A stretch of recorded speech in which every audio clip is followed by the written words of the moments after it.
county government, ukiingia Thika level 5, it is sick, it is in ICU. Ukienda hospitali zetu zote za Kiambu ziko ICU. Na sasa instead ya kuangalia ile maneno muhimu kama ya health, tusuine tukarera next year. Kwa wakati huu, wacheni kwanza tuhudumie mwananchi na ile maneno ambaye tuliweka kibao mbele. Maneno ya masoko, maneno ya mahospitali, kupatia watu maji safi, ohoro wa tokuroe na ohoro wa tosui reke sigoka baadaye. Na unajua waziri, saa zingine hata tunapatia watu ambao wako kwa frat tosui adome furati kijani wali goga suika ugako igwoha todo ni kodo frat. Hatuna vita, by the way. Kiambu hatuna vita, tuko sawa. Ni kule tu tunasema, tunaambia hawa ngwana waende waangalie maneno ya muhimu. Ndio ukipata ajali kama uende level 5, upate kuna ambulance, upate kuna watu wa kukuhudumia. Kwa wakati huu nikikuambia na uende uambie Nyakumicha, ni mimi niliongea hapa. Tukisema tuende level 5, to be very honest, kuna hospitali inaitwa Kehara. Sisi wamama na wamama wale wako hapa, wazee maybe hawata understand maneno vizuri sana. Sisi ndio tunajua maneno ya kujifungua. Kehara Hospital hakukuwa na maji. Sasa mama akijifungua na hakuna maji, huyo mtoto ata survive kweli? So mimi ningetaka tuseme tunataka kufanya kazi na serikali ya William Daktari Samoei Ruto. Na mimi nimesema kwa sababu najua anataka kabisa kuinua Kenya na uchumi wa Kenya. Anybody who is going to stand in front of William Ruto tunavuka na yeye. Hiyo sio atiangake. Anybody ambaye kuna projects kama za housing, ama kuna projects za market, ama kuna projects kama za diaspora za kupatiana title, mtu akuje asimame mbele ya hiyo project, tunavuka na yeye. Tutavuka na yeye. Because lazima tulisema bottom up, lazima tuinue watu kutoka chini kama vile tulifanya Inua Jamii program. Na waziri, ningetaka ujue ya kwamba hawa machifu wetu wote tulienda nao kwa program ya Inua Jamii day in day out, na tukaandikisha hawa wazee wakongwe pamoja na total orphans pamoja na wale watu people living with disability. Tumewaregister wote. Kwa hivyo mimi ningetaka kusema wanataka wamefanya kazi mzuri sana. Nikimalizia, kwa sababu najua program yetu ni mrefu na waziri umenipatia 2 hours. Unajua mimi ni mami. Na sasa nikiwa mami, wacha sasa nianguke. Rudi ndaje kweli atamutumia nyumba. Nenda thondeka githweli leo. Sasa mimi kama mzazi, najua saa zingine vijana wanakosa hapa na pale, lakini ni vijana wetu. Wakikosea kidogo, wacha tunawapatia second chance. Na ndio huyu chief kuja hapa, chief barua yake imekuja ya hakuna kazi. Kulikuwa kidogo maneno kidogo. Lakini sasa tangu niingie niwe mjumbe, tumenyoosha na ako sawa kabisa. Umusamehe.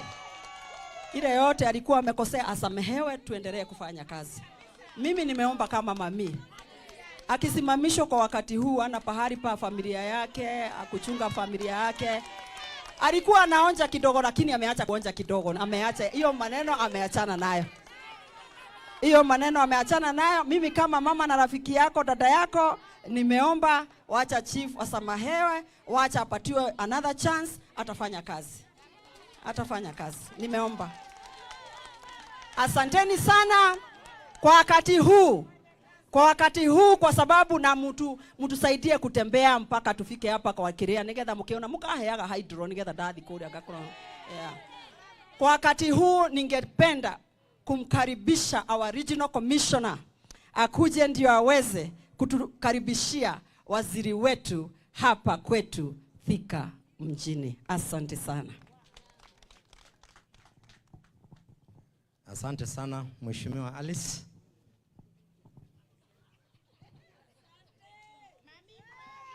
Bwana CS.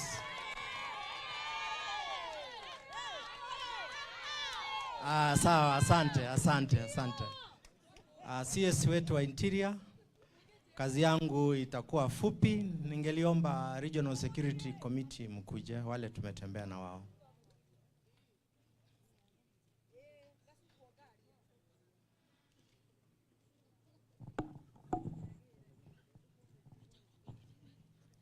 Saa leo huwa tunatembea watano, lakini leo tuko wanne. Mmoja alipata kazi ya ghafla akakimbia Nairobi. Wa kwanza hapa anaitwa Madam Lydia, yeye ndio Regional Police Commander. Wa pili anaitwa Bethel Oburu. Oburu ndio Regional DCI. Huyu anafanya kazi kwa ofisi yangu Dr. Langat, upande ule mwingine. Na mimi naitwa Shisia Frederick, Regional Commissioner. Bwana CS, upande wa briefs tumekupatia. Mimi siwezi kuongea mengi hapa. Nataka tukushukuru the political leadership in the region. Tunafanya kazi na wao kwa pamoja sana. Na wananchi wa region hii ni wangwana. Mahali kuna issues huwa tunakaa na wao, tunaweza kurekebisha. Ndio sababu hujaona mambo ya demonstrations hapa kwa region. Asante sana Bwana CS, na nataka kuchukua nafasi hii nikukaribishe uweze kutuzungumzia. Karibu Bwana CS.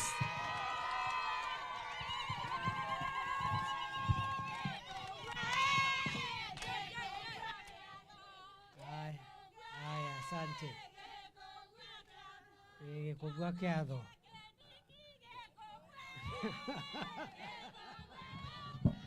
Asante, thank you. Asante sana. Haya, naomba tuketi. Asante sana. Kugwa kiadho. Haya, kwanza kabisa nashukuru sababu Mungu ametusaidia. Tumerudi hapa Thika. Aroathika murega. Murega rigi. Ngai ni mwega. Na hende ciothe. Asante sana. Mara ya mwisho kama vile dadangu amesema, Mheshimiwa Alice, tulikuwa hapa before na tunashukuru Mungu tumekuja hapa after. Tujui kama tunaelewa.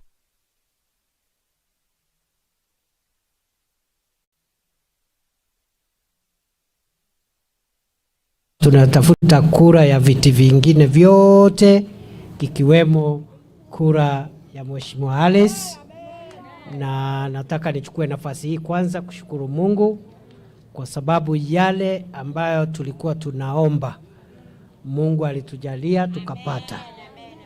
Tulikuwa tunaomba William Ruto akuwe rais, si alipata? Na hao wengine wote ambao walichaguliwa kwa tikiti yake tulikuwa tunawaombea. Wale walichaguliwa na tiketi ya UDA akiwemo mbunge wetu hapa Alice Ng'ang'a. Kwa hivyo tumeshukuru Mungu. Kwa hivyo tumekuja hapa leo kikazi, na mimi nashukuru Mungu. Kwanza nishukuru hao waheshimiwa. Unajua niko na njia nyingi za kupata information. So nimepata information, waheshimiwa hapa MCS wanafanya kazi nzuri, wapigieni makofi.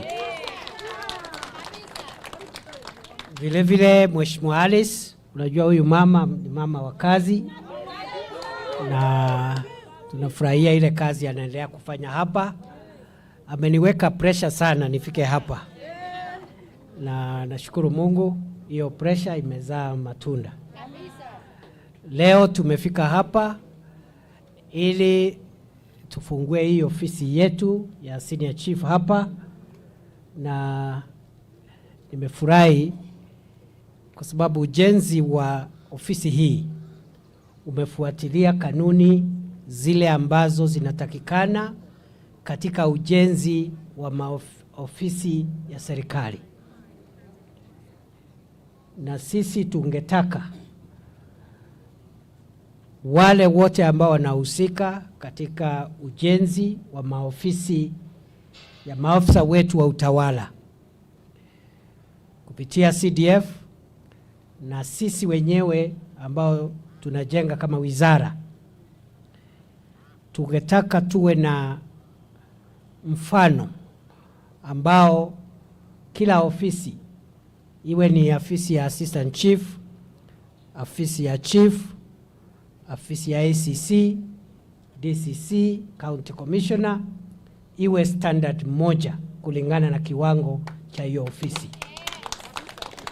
Nimefurahi kwanza kabisa hapa kuna mahali pa wananchi kungojea wakati wanangojea huduma ya kuona chief. Hawaweki kwa jua.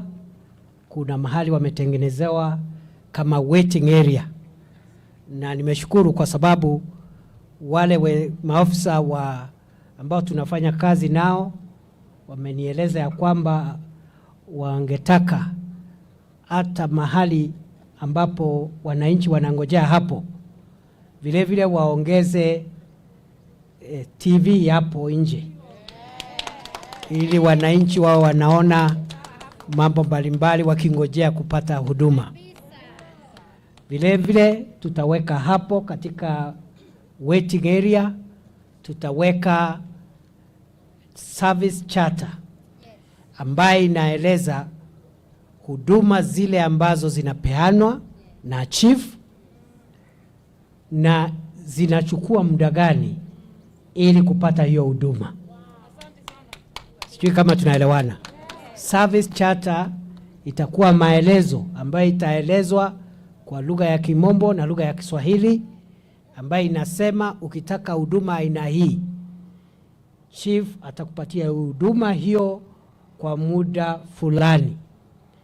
In other words, kama ni mambo ya vitambulisho ama mambo ingine, ama ni uko na swali fulani ambao ungetaka chief atatue, hiyo karatasi itakuambia hiyo huduma ambayo unatafuta hapa utaipata kwa muda gani, ili vile vile tueleze ya kwamba kama kuna huduma ambaye inahitaji malipo ya serikali, ni lazima hiyo karatasi ieleze ile huduma ambayo inahitaji malipo ya serikali. Ndio kusiwe kuna maafisa wetu ambao wananyanyasa wananchi kuwaitisha pesa ambaye ni pesa ambaye sio pesa ambaye imehalalishwa katika huduma za serikali. Sijui kama tunaelewana. So we are going to standardize the offices of our various national government administration offices so that countrywide you have this same model, same plan for offices of assistant chiefs. You have the same plan for offices of chiefs, the same plan for ACCs, same plan for DCCs, same plan for county commissioners, and same plan for our regional commissioners. Ya pili, we have said additionally, we will make sure that the facilities provide a dignified environment for people to receive services. And I am happy here, this building has already provided a very good model, because there is a waiting area where members of the public can wait and be shielded from the sun as they wait to be attended to by their chief. Going forward, I have already instructed those who are concerned to make sure that they even improve that waiting area. I have been advised that we are going to provide a television screen which can form a basis of public information and a way of keeping our members of the public busy and entertained even as they wait to be served. Inside, I think you have seen, those of you who have entered there, the office is up to standard. The works are up to standard. The furniture is up to standard. Gone are the days when chiefs, assistant chiefs, used to serve the public from under trees. Gone are the days when government offices were mud-walled, dilapidated structures. And we must move and modernize our service delivery to make sure that our national government administration officers serve members of the public in a dignified and good environment, which serves both the public and also the officers. Ndio hata hawa maafisa wetu wawe na moyo wa kuhudumia wananchi. So going forward, that is the style which we are going to adopt. Once more, congratulations. And it is something that we want to replicate in other parts of the country. We have also directed that all chiefs must display service charters in the waiting area where members of the public can be able to understand all the various types of services offered by chiefs, assistant chiefs, ACCs, DCCs, county commissioners, regional commissioners, and all the other officials, so that members of the public can know, first of all, the type of services that are offered. Number two, the time it takes to get that service provided, so that you are not told to wait forever. You are not kept there and told come tomorrow, come next week. We must say, for example, a certain service, you get it the same day. Certain services that require some procedures, perhaps in 2 days. Certain services in X number of days, because we want to work transparently, honestly, and in a dignified manner. The service charters must be in both English and Kiswahili, and where possible in local languages, because of our parents who are unable to understand English or Kiswahili. Ama namna gani? Kuna makosa gani kuweka service charter kwa Kikuyu hapo? Kuna makosa? Kwa hivyo, that is the direction we are going, and it's going to be mandatory for every public office in our display the service charter. We have decided to implement the government policy on zero tolerance on corruption. Therefore, no member of the public service, no officer is supposed to demand bribes from members of the public to offer services that are supposed to be offered free of charge.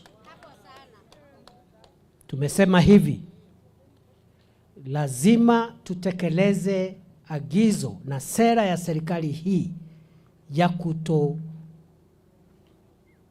ya kuhakikisha kwamba hakuna maneno ya rushwa katika ofisi za serikali. Hakuna ofisa wote wa umma ako na ruhusa kuitisha ongo ili apatiane huduma ambaye inatakikana kupatianwa bure. And in case a certain service requires the payment of study, then the service charter must provide the services where government fees are applicable. And as you are aware, the government has directed there will be no payment of government fees in cash again.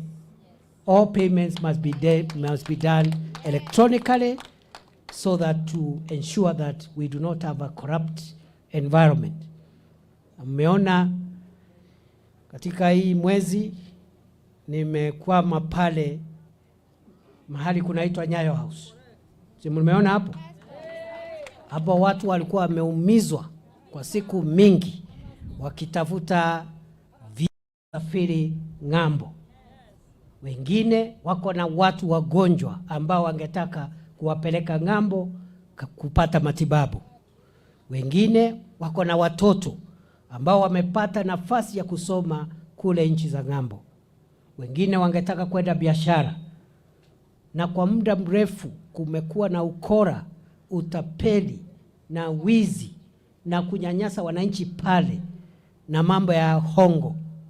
Na pale tumesema wale watu wote ambao walikuwa pale Nyayo House wanatesa wananchi, tumewaondoa pale.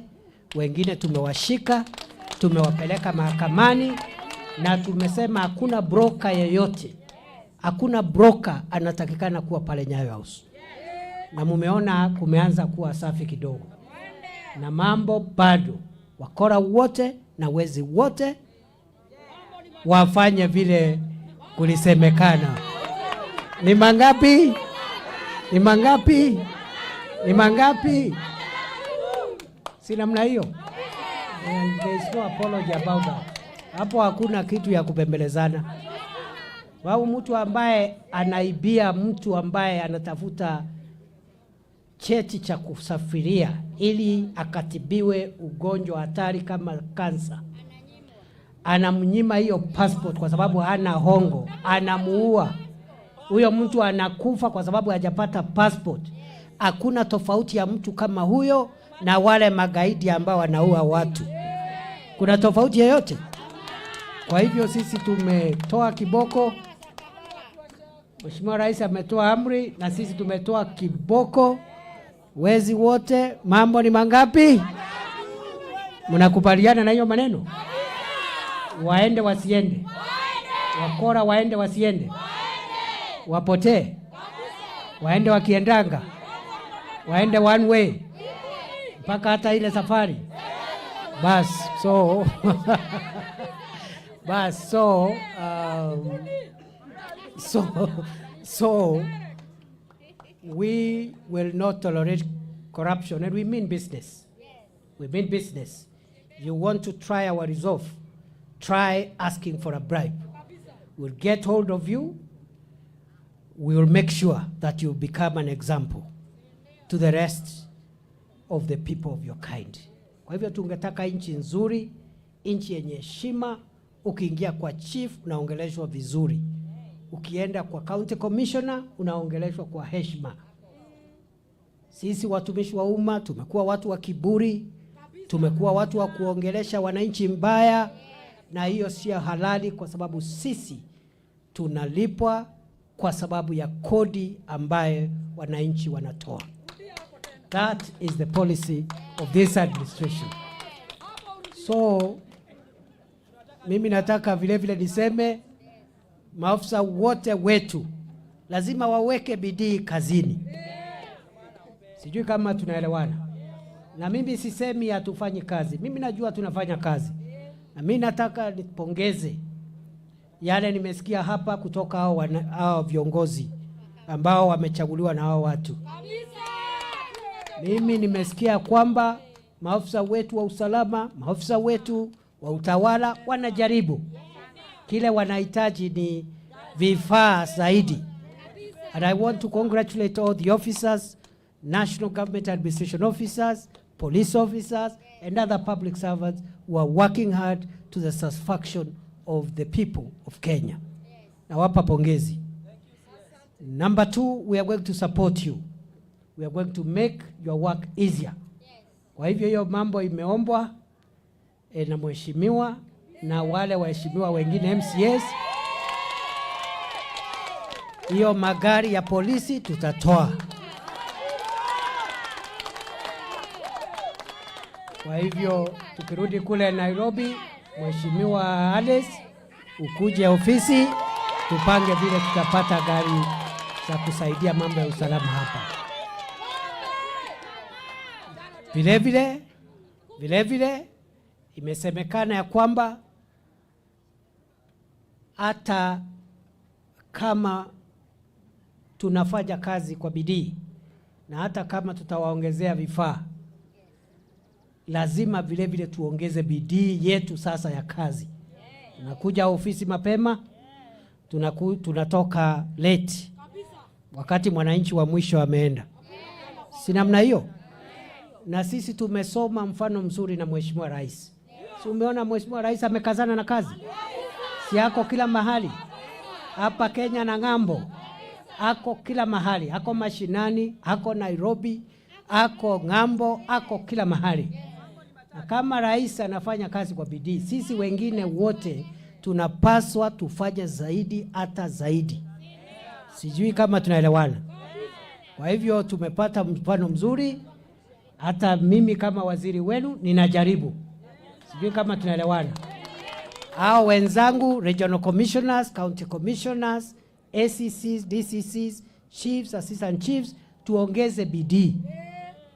Na tukiongeza bidii, hao wananchi watapata sababu ya kuunga mkono serikali, na siku ikifika hao wananchi watachagua hii serikali tena. Sijui kama tunaelewana. Ile tu tumesema ya kwamba hatutafanya kama wakati wa zamani. Wakati hapo ile utawala ambao umetoka, katika huo utawala ulikuwa unalazimisha watumishi wa umma kujiingiza katika siasa. Wanaambia machief waende wakapige siasa ya vyama. Wanaambia ma-OCS na maafisa wa polisi waingie katika siasa. Siasa itafanywa na wananchi kupitia viongozi wao wa kisiasa. Kazi yetu kama watumishi wa umma ni kupatiana huduma kwa wananchi. Na tukipatiana huduma mzuri, hawa wananchi watachagua hii serikali tena. Lakini usitume hatutatuma maafisa wetu wa serikali kuenda kufanya mambo ya siasa.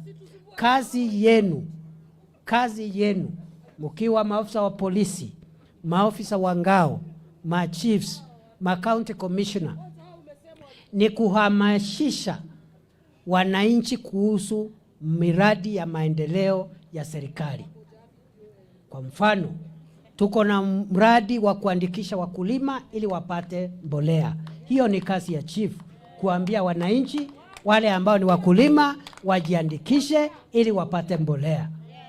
Vile vile, kazi yako ukiwa chief, ukiwa ACC, ukiwa DCC, ni kuhakikisha kwamba juhudi ya serikali ya Kenya Kwanza, kuhakikisha kwamba watoto wetu wote wameenda shule. Kazi hiyo ni kazi ya chief, kuhakikisha hakuna mzazi ambaye ameweka mtoto wake nyumbani. Vile vile, kazi yetu ni kuhakikisha kwamba kuna usalama wa kutosha. Tukiweka usalama, tukihakikisha watoto wetu wamesoma, tukihakikisha wakulima wamehudumiwa, wamepata mbolea, tukihakikisha kwamba kuna utulivu, serikali hii itachaguliwa mara ingine kwa njia ya urahisi. Lakini sisi tusiende kusema usichague huyu, usichague ule. Kuna viongozi wa siasa watafanya hiyo kazi. Kwa hivyo mimi nataka nishukuru kwa sababu nimefika hapa kuona kazi ambayo imeendelea hapa, na vile vile nimefika hapa ili nihakikishie Mheshimiwa Alice na timu yake ya kwamba tutamuunga mkono.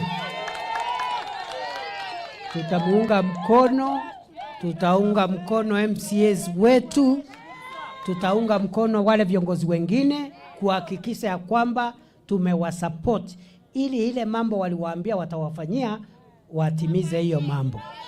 Si namna hiyo? Si alisema ataimarisha usalama?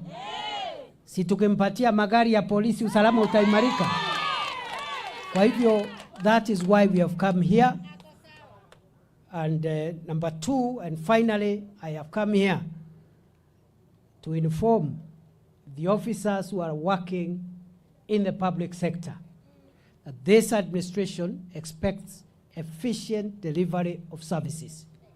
This administration expects us to respect members of the public, to treat them with decorum, to work hard for them, to be courteous with them, and not to ask them for bribes. Also, we are going to put every public officer on performance contracts. Sijui kama tunaelewana. Mimi kama waziri nimewekewa performance contract na rais. Ile mambo lazima nitimize nikiwa waziri wa usalama wa nchi. Sijui kama tunaelewana. Kwa hivyo hata hawa wengine ambao tunafanya nao kazi, regional commissioner wetu, county commissioners wetu, DCCs, ACCs, chiefs, assistant chiefs, we are going to put you also on performance contracts. Sijui kama tunaelewana. Hata maofisa wetu wa polisi lazima tujue, wewe ukiwa OCS, ukiwa OCPD, kama kulikuwa na visa 100 vya wizi mwezi uliopita, lazima upunguze hiyo visa kutoka 100 ifike 50 na iende ikiteremuka mpaka tumalize mambo ya wizi. Hiyo kama tunaelewana. Kama wewe ni chief na kuna shida nyingi, watoto wengi wamepotea, wametoka shule, wameingia kwa madawa ya kulevya na mambo ya pombe haramu, lazima upunguze idadi ya watoto ambao wamepotea kwa madawa ya kulevya. So there are no two ways about it. Mimi niko na pressure ya kuperform. I will also put you on pressure to perform. Sijui kama tunaelewana. Mimi nitateremshia regional commissioner pressure, ateremshie county commissioner, iende hii namna hiyo mpaka ipite wapi? Ifike hapa sini. Mungetaka tuendelee na barabara hiyo?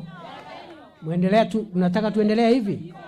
Kwa hivyo tuko hapa leo, maneno ya usalama, maneno ya kuongea na nyinyi, tunawapenda. We are trying our best to serve you because you are the ones who have made us to occupy the offices that we are opening.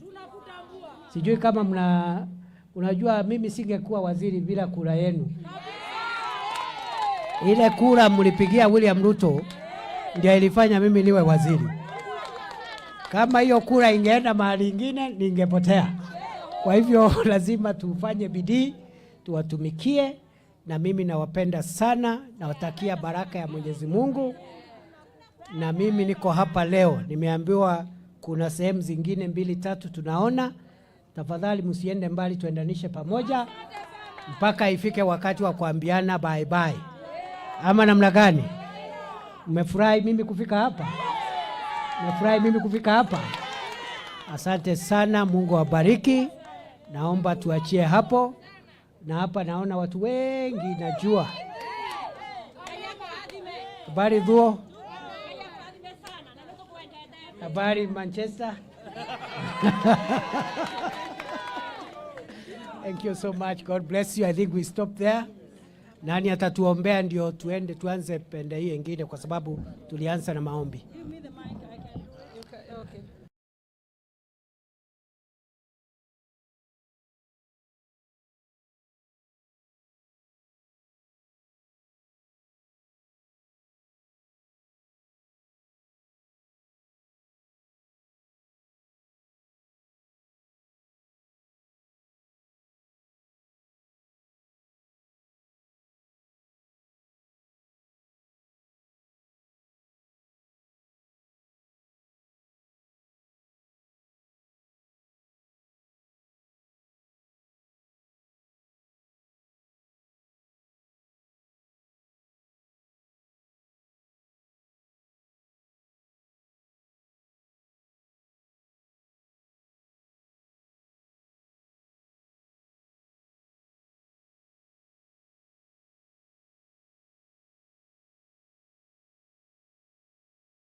na wizi na kunyanyasa wananchi pale na mambo ya hongo. Na pale tumesema wale watu wote ambao walikuwa pale Nyayo House wanatesa wananchi, tumewaondoa pale, wengine tumewashika, tumewapeleka mahakamani, na tumesema hakuna broker yeyote, hakuna broker anatakikana kuwa pale Nyayo House. Na mumeona kumeanza kuwa safi kidogo. Na mambo bado, wakora wote na wezi wote wafanye vile kulisemekana. Ni mangapi? Ni mangapi? Ni mangapi? Si namna hiyo. And there is no apology about that. Hapo hakuna kitu ya kupembelezana. Wao mtu ambaye anaibia mtu ambaye anatafuta cheti cha kusafiria ili akatibiwe ugonjwa hatari kama kansa, anamnyima hiyo passport kwa sababu hana hongo, anamuua. Huyo mtu anakufa kwa sababu hajapata passport. Hakuna tofauti ya mtu kama huyo na wale magaidi ambao wanaua watu. Kuna tofauti yoyote? Kwa hivyo sisi tumetoa kiboko. Mheshimiwa Rais ametoa amri na sisi tumetoa kiboko. Wezi wote, mambo ni mangapi? Mnakubaliana na hiyo maneno? Waende wasiende? Wakora waende wasiende? Wapotee? Waende wakiendanga? Waende one way? Mpaka hata ile safari? Bas, so bas, so we will not tolerate corruption, and we mean business. We mean business. You want to try our resolve, try asking for a bribe. We'll get hold of you. We will make sure that you become an example to the rest of the people of your kind. Kwa hivyo tungetaka nchi nzuri, nchi yenye heshima. Ukiingia kwa chief unaongeleshwa vizuri. Ukienda kwa county commissioner unaongeleshwa kwa heshima. Sisi watumishi wa umma tumekuwa watu wa kiburi, tumekuwa watu wa kuongelesha wananchi mbaya, na hiyo sio halali kwa sababu sisi tunalipwa kwa sababu ya kodi ambaye wananchi wanatoa. That is the policy of this administration. So mimi nataka vile vile niseme maafisa wote wetu lazima waweke bidii kazini. Sijui kama tunaelewana. Na mimi sisemi hatufanyi kazi. Mimi najua tunafanya kazi. Na mimi nataka nipongeze yale nimesikia hapa kutoka hao viongozi ambao wamechaguliwa na hao watu. Mimi nimesikia kwamba maafisa wetu wa usalama, maafisa wetu wa utawala wanajaribu. Kile wanahitaji ni vifaa zaidi. And I want to congratulate all the officers, national government administration officers, police officers, and other public servants who are working hard to the satisfaction of the people of Kenya. Nawapa pongezi. Number 2, we are going to support you. We are going to make your work easier. Kwa hivyo hiyo mambo imeombwa na mheshimiwa na wale waheshimiwa wengine MCAs. Hiyo magari ya polisi tutatoa. Kwa hivyo tukirudi kule Nairobi, Mheshimiwa Alice, ukuje ofisi tupange vile tutapata gari za kusaidia mambo ya usalama hapa. Vile vile imesemekana ya kwamba hata kama tunafanya kazi kwa bidii na hata kama tutawaongezea vifaa, lazima vile vile tuongeze bidii yetu sasa ya kazi. Tunakuja ofisi mapema, tunatoka late wakati mwananchi wa mwisho ameenda. Si namna hiyo? Na sisi tumesoma mfano mzuri na Mheshimiwa Rais. Si umeona Mheshimiwa Rais amekazana na kazi? Si yako kila mahali. Hapa Kenya na ngambo. Ako kila mahali. Ako mashinani, ako Nairobi, ako ngambo, ako kila mahali. Na kama rais anafanya kazi kwa bidii, sisi wengine wote tunapaswa tufanye zaidi hata zaidi. Sijui kama tunaelewana.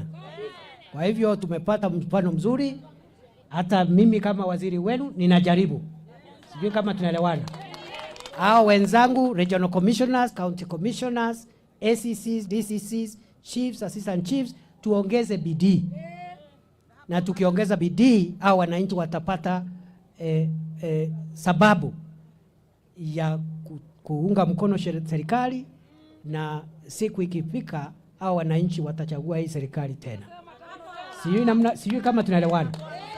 Ile tu tumesema ya kwamba hatutafanya kama wakati wa zamani. Wakati hapo ile utawala ambao umetoka, katika huo utawala ulikuwa unalazimisha watumishi wa umma kujiingiza katika siasa. Wanaambia machief waende wakapige siasa ya vyama. Wanaambia ma-OCS na maafisa wa polisi waingie katika siasa. Siasa itafanywa na wananchi kupitia viongozi wao wa kisiasa. Kazi yetu kama watumishi wa umma ni kupatiana huduma kwa wananchi.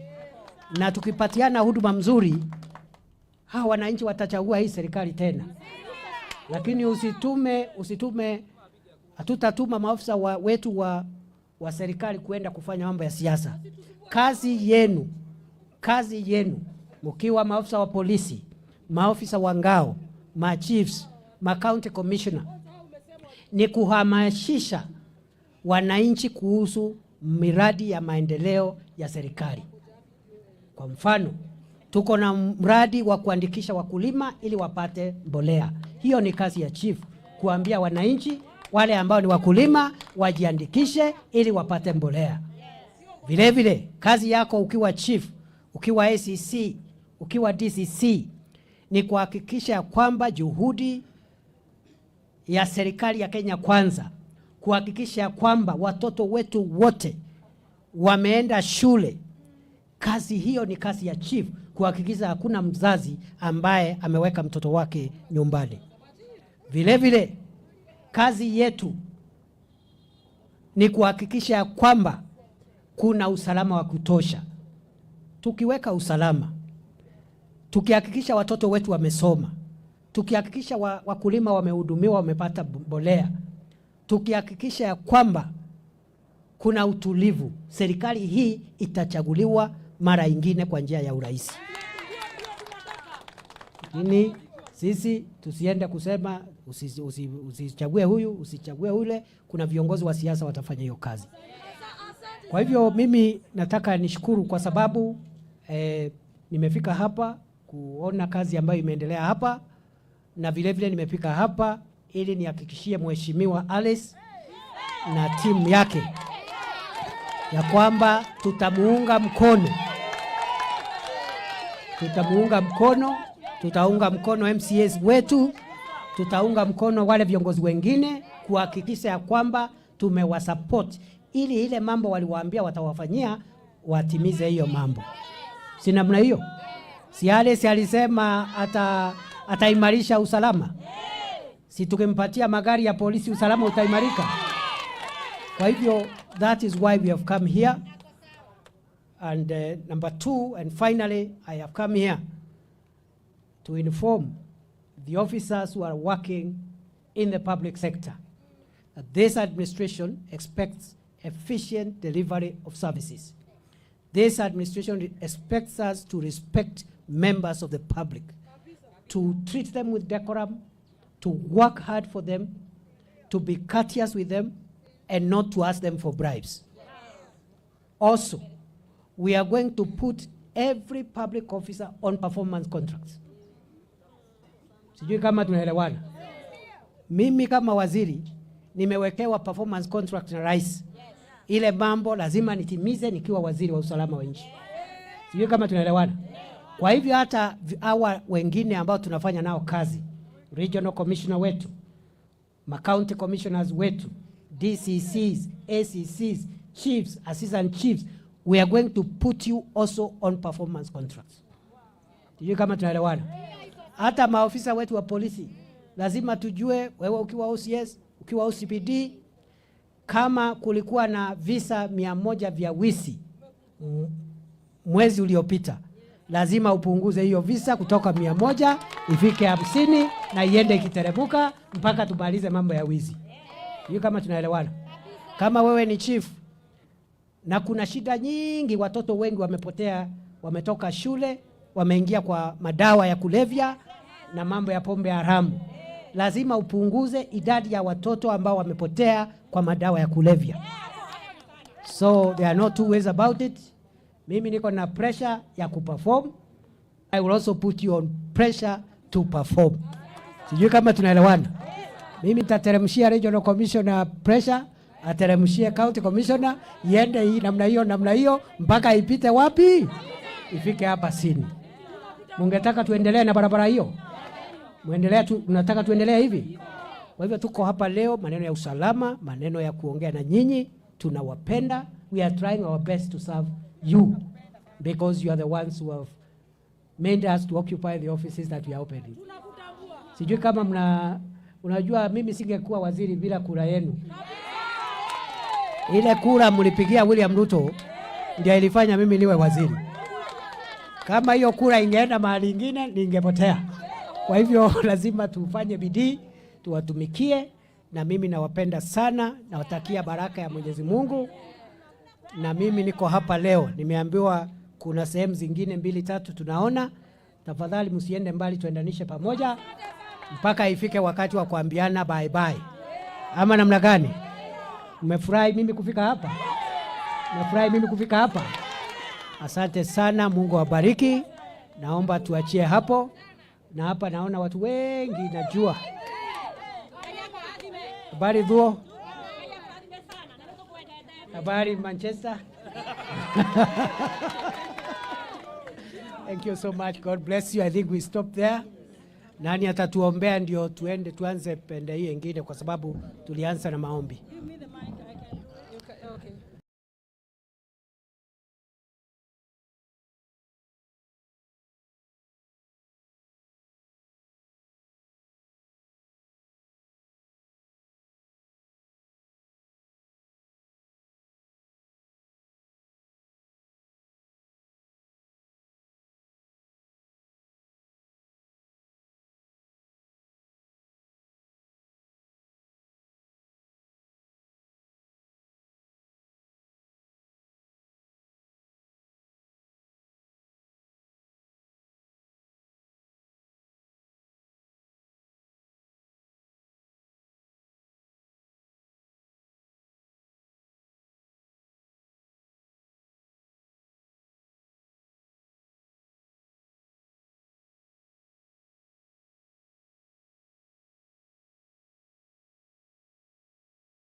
Na wizi na kunyanyasa wananchi pale na mambo ya hongo. Na pale tumesema wale watu wote ambao walikuwa pale Nyayo House wanatesa wananchi, tumewaondoa pale, wengine tumewashika, tumewapeleka mahakamani, na tumesema hakuna broker yeyote, hakuna broker anatakikana kuwa pale Nyayo House. Na mumeona kumeanza kuwa safi kidogo. Na mambo bado, wakora wote na wezi wote wafanye vile kulisemekana. Ni mangapi? Ni mangapi? Ni mangapi?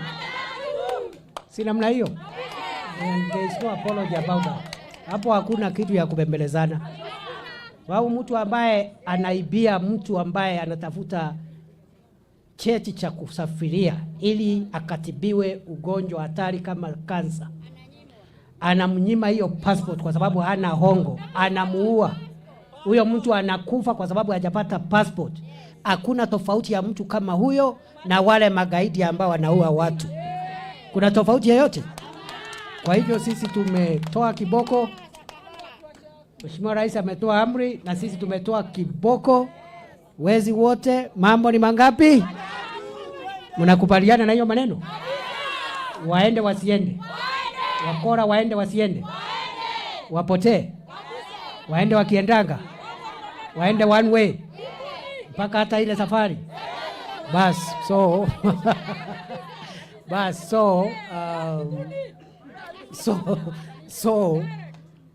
we will not tolerate corruption, and we mean business.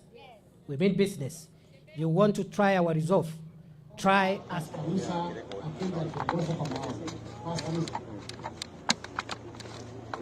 Bwana asifiwe. Habari zenu? Wacha tuombe.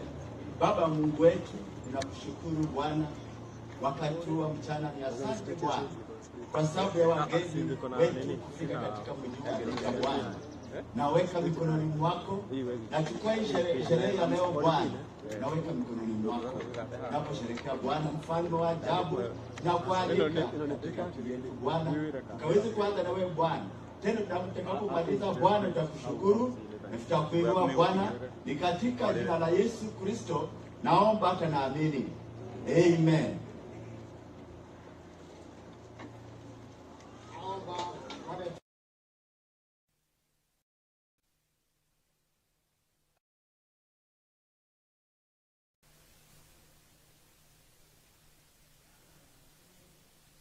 wa Profesa Kidiki, Regional Commissioner wetu wa Central Province Friend Kishisia, Mheshimiwa mjumbe wetu wa Thika Aris Ng'ang'a, waheshimiwa wabunge wa county, viongozi mbalimbali ambao tuko nao hapa.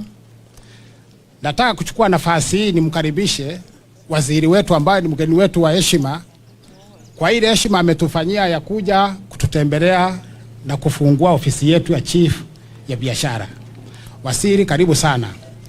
Yangu mimi sitaki kuchukua mengi kwa sababu mwendesha ratiba atakuwa mkuu wa mkoa wa Kati, Bwana Friend Kishisia, lakini kabla sijampatia nafasi ya kuchukua aongoze kipindi hicho kingine, ningependa tu kukujulisha kwa haraka kamati yangu ya usalama ambao wako hapa, wakuja hapa haraka tafadhali, ndio niweze kuanda wa program. Na kamati ya sub county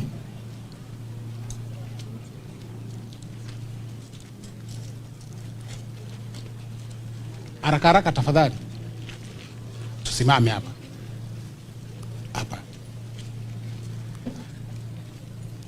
Nikianzia hapa, mgeni wetu wa heshima huyu anaitwa Philomena Nduko, ndio acting DCC hapa Thika West. Kuna kamati yake usalama, Sipo Commander, Sub County Commander, then DCI Sub County Commander. Hapa ni Mr. Kioi, County Police Commander, Mr. Okoth, CCIO, Madam Doreen, Sipo County Commander, na Njero ambaye ni mkubwa ambaye anasimamia kitendo cha NIS. Asanteni. Yangu mgeni wetu wa heshima, sitaki kupitisha hapa, nataka kukaa ndio niweze kumpasha mkubwa yangu Regional Commissioner Central atuongoze. Mimi kwa majina naitwa Joshua Nkanatha, County Commissioner Kiambu. Karibu sana Regional Commissioner.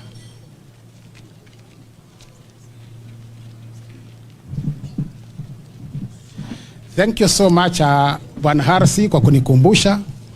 Najua tuko na viongozi wengine hapa na wengi wao ni viongozi wa kisiasa, na najua walikuwa wa MCS. Karibu tafadhali MCS. Wacha nialike mheshimiwa wetu Madam Aris Ng'ang'a. Hiyo sio makofi mzuri. Mheshimiwa Harris, chukua nafasi hii uendeshe. Asante. Thank you so much. Thank you. Asante sana.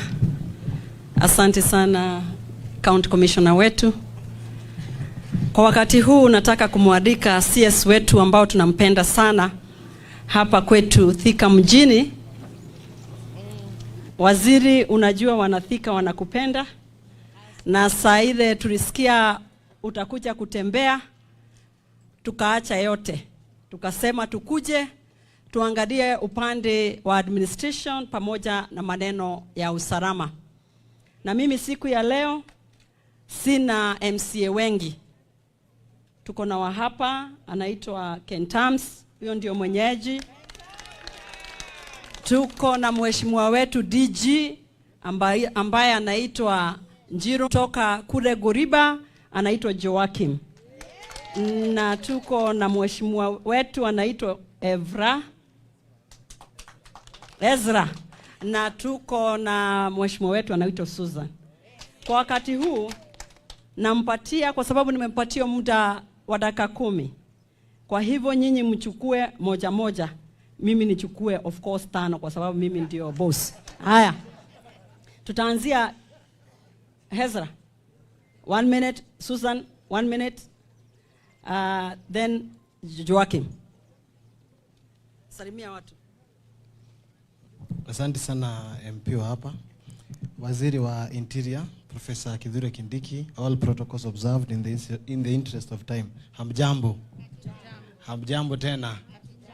Mimi naitwa Ezra Kihara, nominated MCA kwa county ya Kiambu, na mimi ni mkaazi wa Thika, natoka hapa Ngoigwa. Tunashukuru sana MP Alice. Tunaona kazi inaendelea pande ya national government, pande ya county government ndio kidogo tunaona kuna shida, lakini si ni kweli? Hiyo sasa mtuachie, tukienda huko Kiambu tupambane na hiyo, kwa sababu kazi lazima ifanywe. Asanteni sana. Asante sana Mheshimiwa Susan, dakika moja karibu. Sawa. Waziri wetu wa usalama, Mheshimiwa wetu wa hapa Thika, Mheshimiwa Alice Wamboi Ng'ang'a, and all protocols observed. Na wananchi wote, hamjambo. Hamjambo. Hata mimi si jambo. Tunakukaribisha sana waziri wetu hapa kwetu Thika, na asante sana kwa kukuja. Kwa hakika mheshimiwa wetu anacheza kama yeye, na tunamshukuru sana. Na kama vile mmesikia Mheshimiwa Ezra amesema, county mtuachie, tutacheza kama sisi. Asante. Asante sana. Kwa wakati huu mheshimiwa wetu Joakim kutoka Goriba, karibu. Bwana asifiwe. Bwana asifiwe tena. Salimianeni hivi kwa leo. Kwanza nashukuru Mheshimiwa Alice kwa sababu ya kutuletea kiongozi wetu hapa, waziri. Na mimi sina maneno mingi ya kusema. Tumeona kazi, na wacha nikuambie waziri, huku Thika we have one of the best security team.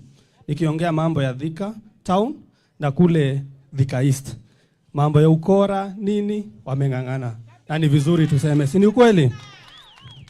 Kenya ningekuomba tu ni kitu moja, na kule kwetu Thika East kuna shida ya gari ya polisi. Tunakuaga tu na gari moja ya polisi yenye ndio inapeleka mahabusu, ndio OCPD anatumia, ndio CS anatumia, tunakuwa na shida ya gari moja. Ningekuomba hiyo tuangalilie.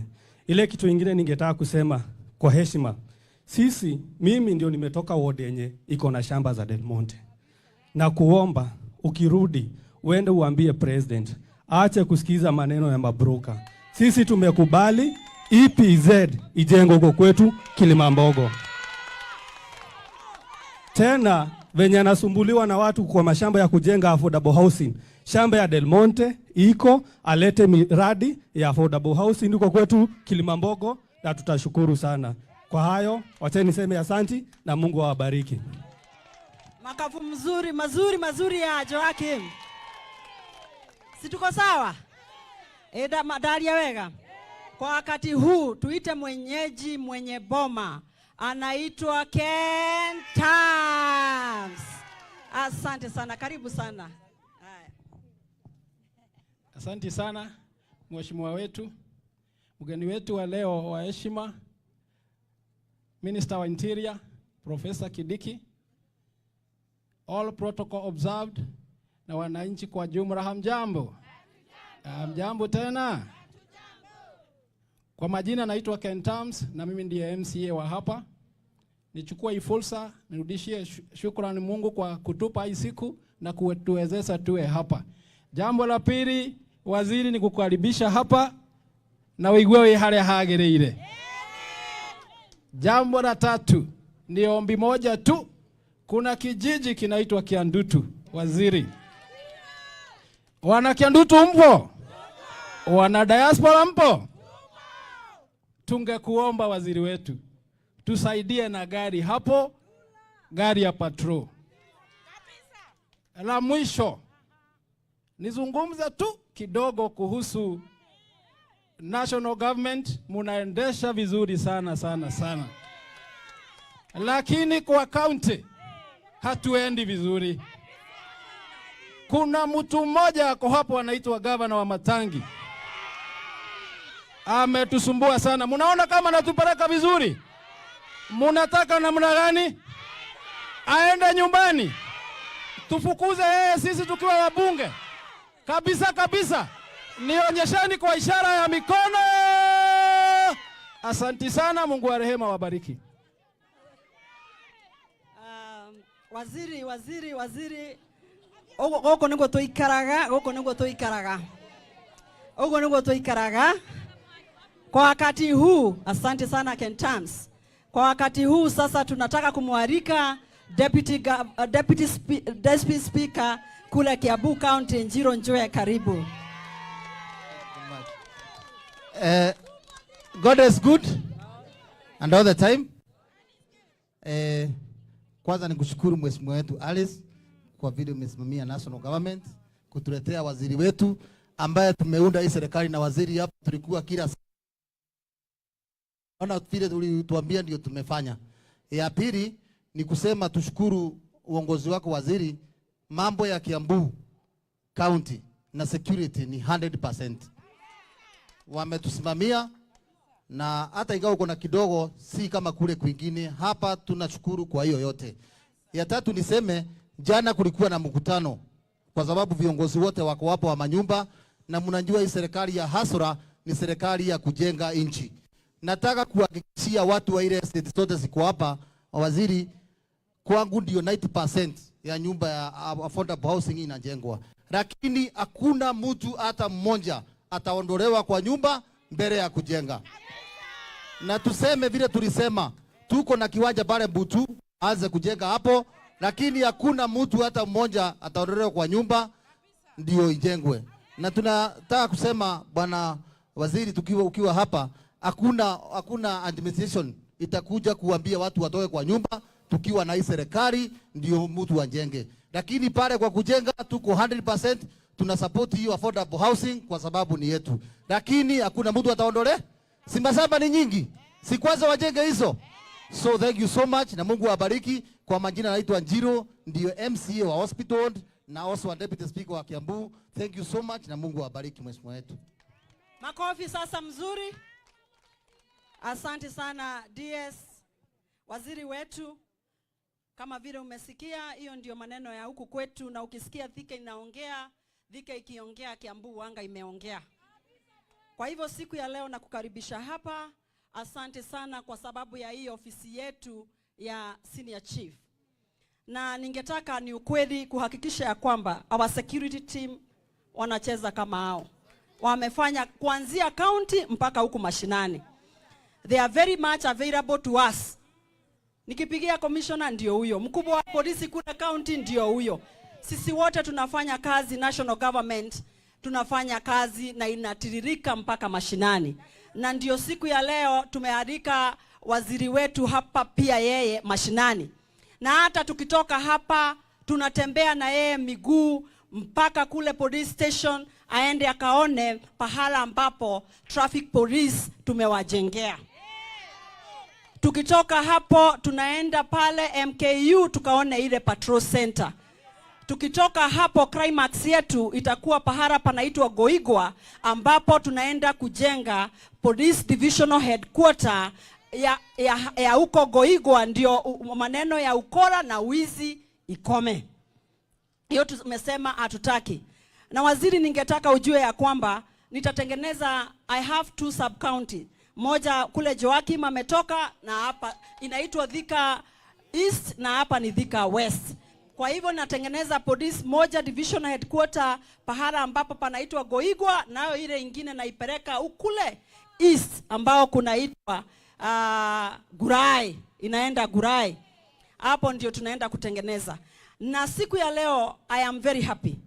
Lakini kwa sababu Thika constituency pamoja na Juja constituency pamoja na Ruiru constituency, our population is very high.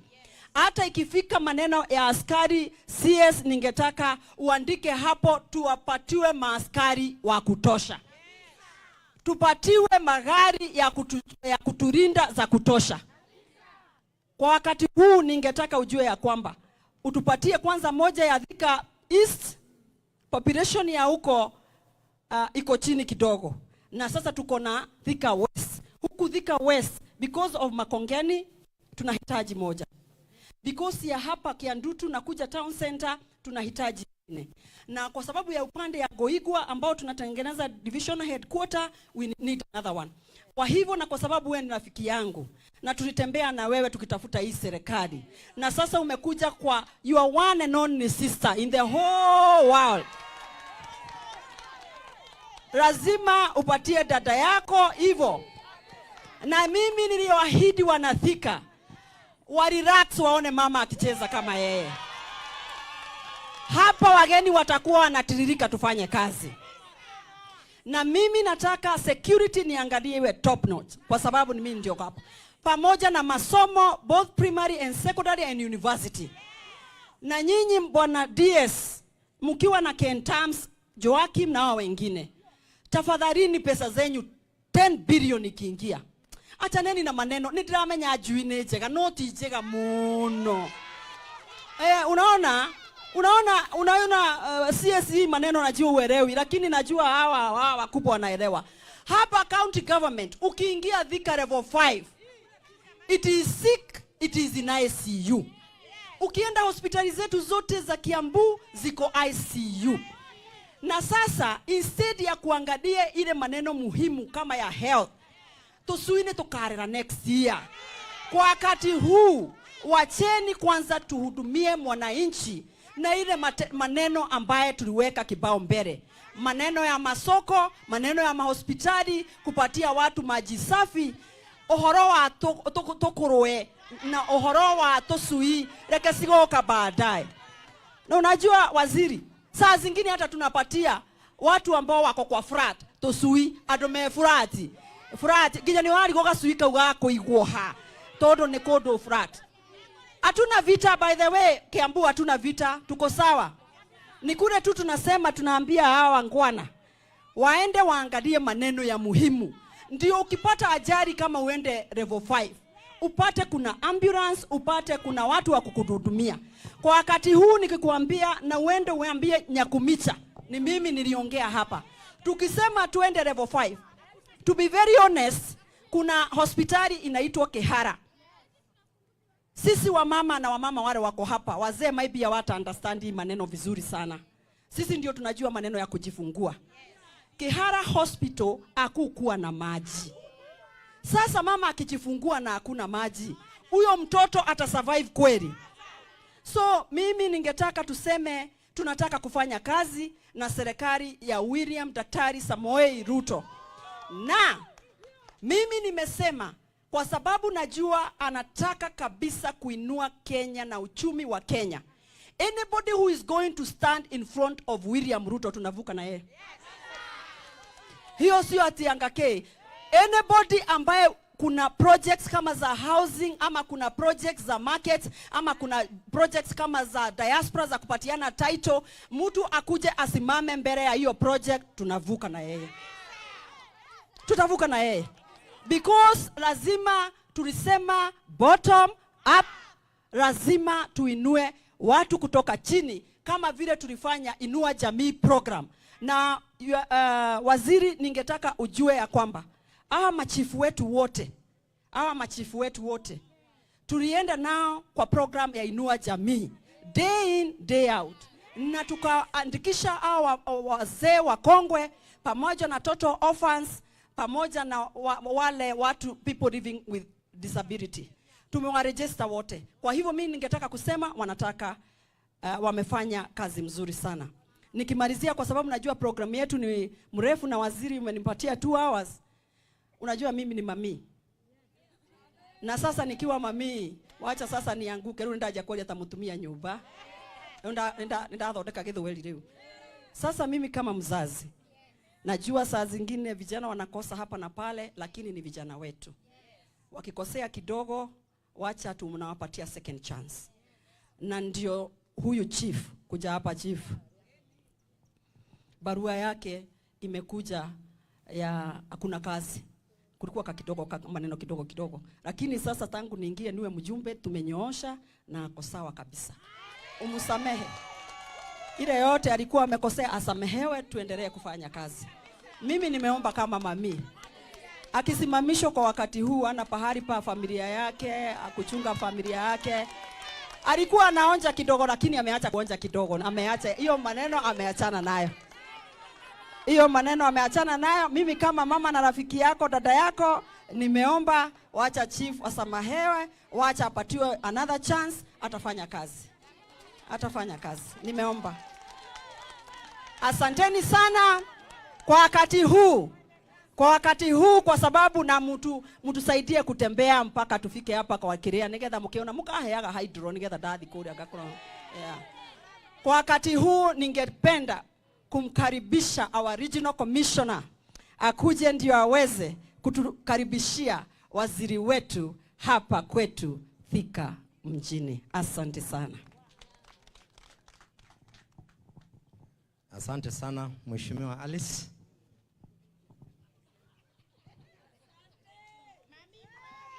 Bwana CS.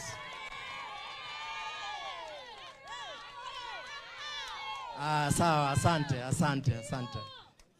CS wetu wa Interior, kazi yangu itakuwa fupi. Ningeliomba Regional Security Committee mkuje, wale tumetembea na wao.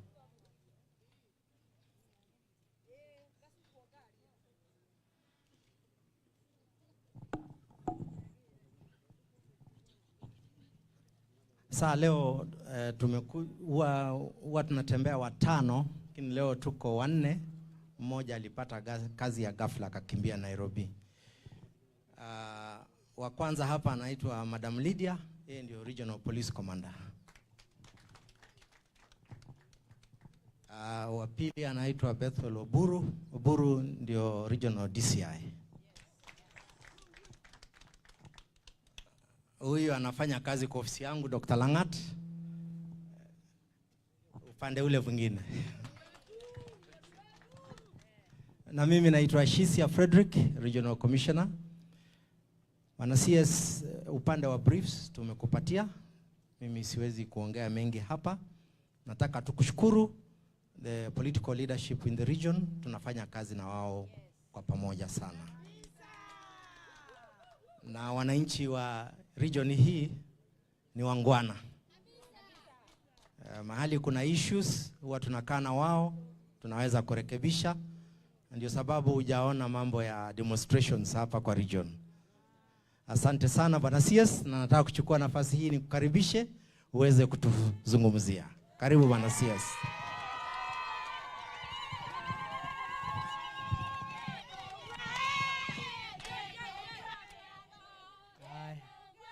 Asante.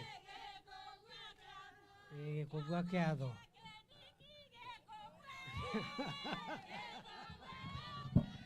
Asante, thank you. Asante sana.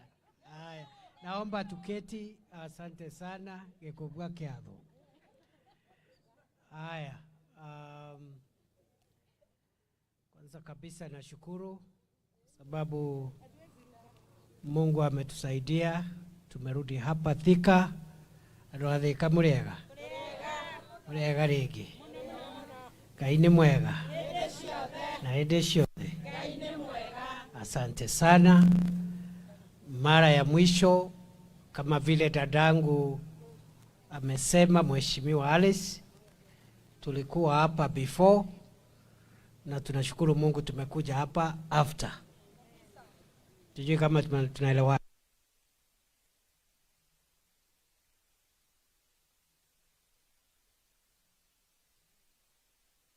Tunatafuta kura ya viti vingine vyote kikiwemo kura ya Mheshimiwa Alice, na nataka nichukue nafasi hii kwanza kushukuru Mungu kwa sababu yale ambayo tulikuwa tunaomba Mungu alitujalia tukapata.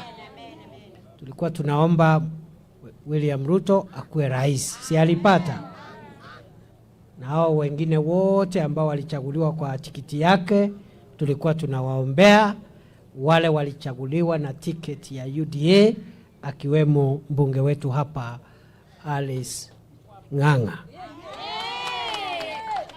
Kwa hivyo tumeshukuru Mungu. Kwa hivyo tumekuja hapa leo kikazi, na mimi nashukuru Mungu. Kwanza nishukuru hao waheshimiwa. Unajua niko na njia nyingi za kupata information. So nimepata information, waheshimiwa hapa MCAs wanafanya kazi nzuri, wapigieni makofi.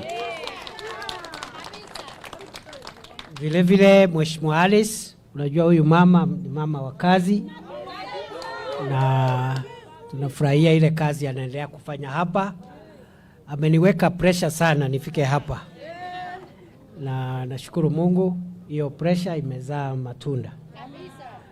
Leo tumefika hapa ili tufungue hii ofisi yetu ya senior chief hapa, na nimefurahi kwa sababu ujenzi wa ofisi hii umefuatilia kanuni zile ambazo zinatakikana katika ujenzi wa ofisi ya serikali.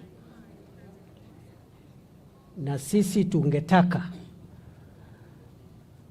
wale wote ambao wanahusika katika ujenzi wa maofisi ya maafisa wetu wa utawala kupitia CDF na sisi wenyewe ambao tunajenga kama wizara, tungetaka tuwe na mfano ambao kila ofisi, iwe ni afisi ya assistant chief, afisi ya chief, afisi ya ACC, DCC, county commissioner, iwe standard moja kulingana na kiwango cha hiyo ofisi.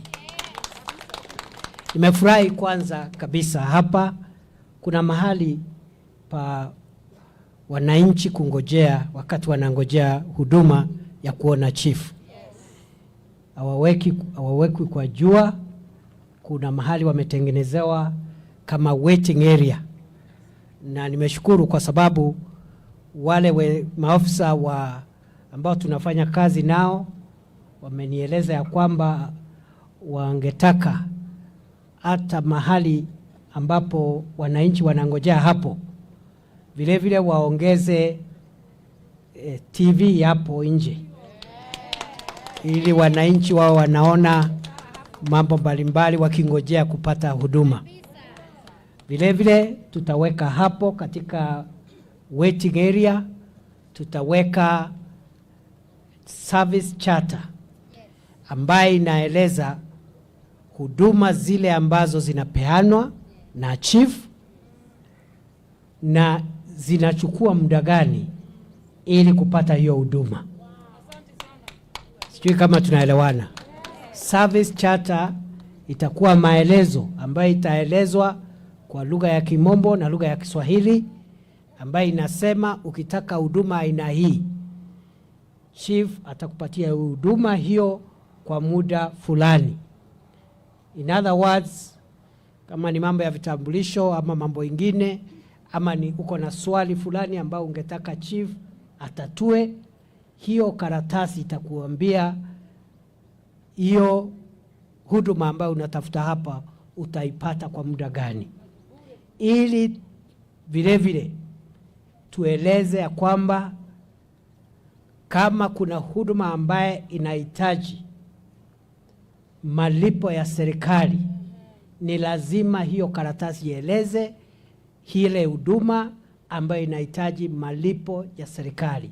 ndio kusiwe kuna maafisa wetu ambao wananyanyasa wananchi kuwaitisha pesa ambaye ni pesa ambaye sio pesa ambaye imehalalishwa katika huduma za serikali. Sijui kama tunaelewana. So we are going to standardize the offices of our various national government administration offices so that countrywide you have this same model, same plan for offices of assistant chiefs. You have the same plan for offices of chiefs, the same plan for ACCs, same plan for DCCs, same plan for county commissioners, and same plan for our regional commissioners. Ya pili,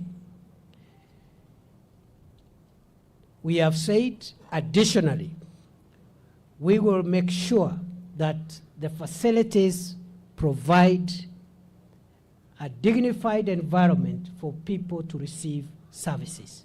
And I am happy here, this building has already provided a very good model because there is a waiting area where members of the public can wait and be shielded from the sun as they wait to be attended to by their chief. Going forward, I've already instructed those who are concerned to make sure that they even improve that waiting area. I have been advised that we are going to provide a television screen which can form a basis of public information and a way of keeping our members of the public busy and entertained even as they wait to be served. Inside, I think you have seen, those of you who have entered there, the office is up to standard, the works are up to standard, the furniture is up to standard. Gone are the days when chiefs, assistant chiefs, used to serve the public from under trees. Gone are the days when government offices were mud-walled, dilapidated structures. And we must move and modernize our service delivery to make sure that our national government administration officers serve members of the public in a dignified and good environment, which serves both the public and also the officers. Ndio hata hawa maafisa wetu wawe na moyo wa kuhudumia wananchi. So going forward, that is the style which we are going to adopt. Once more, congratulations. And it is something that we want to replicate in other parts of the country. We have also directed that all chiefs must display service charters in the waiting area where members of the public can be able to understand all the various types of services offered by chiefs, assistant chiefs, ACCs, DCCs, county commissioners, regional commissioners, and all the other officials, so that members of the public can know, first of all, the type of services that are offered. Number two, the time it takes to get that service provided, so that you are not told to wait forever. You are not kept there and told come tomorrow, come next week. We must say, for example, a certain service, you get it the same day. Certain services that require some procedures, perhaps in 2 days. Certain services in X number of days, because we want to work transparently, honestly, and in a dignified manner. The service charters must be in both English and Kiswahili, and where possible in local languages, because of our parents who are unable to understand English or Kiswahili. Ama namna gani? Kuna makosa gani kuweka service charter kwa Kikuyu hapo? Kuna makosa? Kwa hivyo, that is the direction we are going, and it's going to be mandatory for every public office in our ministry to display the service charter.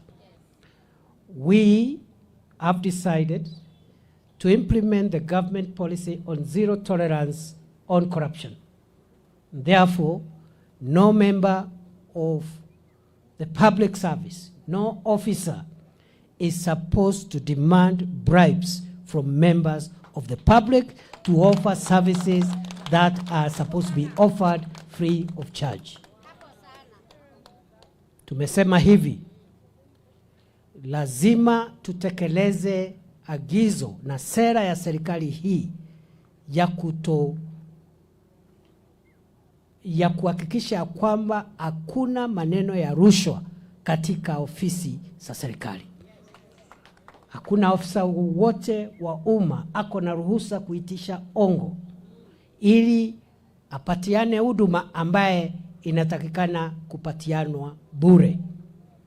And in case a certain service requires the payment of study, then the service charter must provide the services where government fees are applicable. And as you are aware, the government has directed there will be no payment of government fees in cash again. All payments must be done electronically, so that to ensure that we do not have a corrupt environment.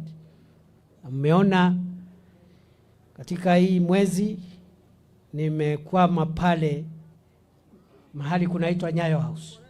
Si mmeona hapo? Hapo watu walikuwa wameumizwa kwa siku mingi wakitafuta vyeti vya kusafiri ng'ambo. Wengine wako na watu wagonjwa ambao wangetaka kuwapeleka ng'ambo kupata matibabu. Wengine wako na watoto ambao wamepata nafasi ya kusoma kule nchi za ng'ambo. Wengine wangetaka kwenda biashara. Na kwa muda mrefu kumekuwa na ukora, utapeli na wizi na kunyanyasa wananchi pale na mambo ya hongo. Na pale tumesema wale watu wote ambao walikuwa pale Nyayo House wanatesa wananchi, tumewaondoa pale. Wengine tumewashika, tumewapeleka mahakamani, na tumesema hakuna broker yeyote, hakuna broker anatakikana kuwa pale Nyayo House. Na mumeona kumeanza kuwa safi kidogo. Na mambo bado, wakora wote na wezi wote wafanye vile kulisemekana. Ni mangapi? Ni mangapi? Ni mangapi? Si namna hiyo. And there is no apology about that. Hapo hakuna kitu ya kupembelezana.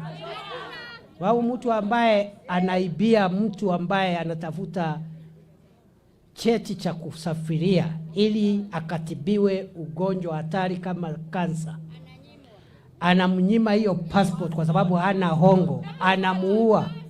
Huyo mtu anakufa kwa sababu hajapata passport. Hakuna tofauti ya mtu kama huyo na wale magaidi ambao wanaua watu. Kuna tofauti yoyote? Kwa hivyo sisi tumetoa kiboko. Mheshimiwa Rais ametoa amri na sisi tumetoa kiboko. Wezi wote, mambo ni mangapi? Mnakubaliana na hiyo maneno? Waende wasiende? Wakora waende wasiende? Wapotee? Waende wakiendanga? Waende one way? Mpaka hata ile safari? Bas, so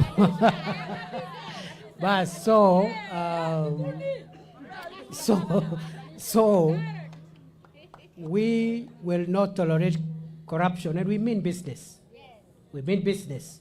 You want to try our resolve, try asking for a bribe. We'll get hold of you. We will make sure that you become an example to the rest of the people of your kind. Kwa hivyo tungetaka nchi nzuri, nchi yenye heshima. Ukiingia kwa chief unaongeleshwa vizuri. Ukienda kwa county commissioner unaongeleshwa kwa heshima. Sisi watumishi wa umma tumekuwa watu wa kiburi, tumekuwa watu wa kuongelesha wananchi mbaya, na hiyo sio halali, kwa sababu sisi tunalipwa kwa sababu ya kodi ambaye wananchi wanatoa. That is the policy of this administration. So mimi nataka vile vile niseme maafisa wote wetu lazima waweke bidii kazini. Sijui kama tunaelewana. Na mimi sisemi hatufanyi kazi. Mimi najua tunafanya kazi. Na mimi nataka nipongeze yale nimesikia hapa kutoka hao viongozi ambao wamechaguliwa na hao watu. Mimi nimesikia kwamba maafisa wetu wa usalama, maafisa wetu wa utawala wanajaribu. Kile wanahitaji ni vifaa zaidi. And I want to congratulate all the officers, national government administration officers, police officers, and other public servants who are working hard to the satisfaction of the people of Kenya. Nawapa pongezi. Number 2, we are going to support you. We are going to make your work easier. Kwa hivyo hiyo mambo imeombwa na mheshimiwa na wale waheshimiwa wengine MCAs. Hiyo magari ya polisi tutatoa. Kwa hivyo tukirudi kule Nairobi, Mheshimiwa Alice, ukuje ofisi tupange vile tutapata gari za kusaidia mambo ya usalama hapa. Vile vile imesemekana ya kwamba hata kama tunafanya kazi kwa bidii na hata kama tutawaongezea vifaa, lazima vile vile tuongeze bidii yetu sasa ya kazi. Tunakuja ofisi mapema, tunatoka late wakati mwananchi wa mwisho ameenda. Si namna hiyo? Na sisi tumesoma mfano mzuri na Mheshimiwa Rais. Si umeona Mheshimiwa Rais amekazana na kazi? Si yako kila mahali? Hapa Kenya na ng'ambo. Ako kila mahali, ako mashinani, ako Nairobi.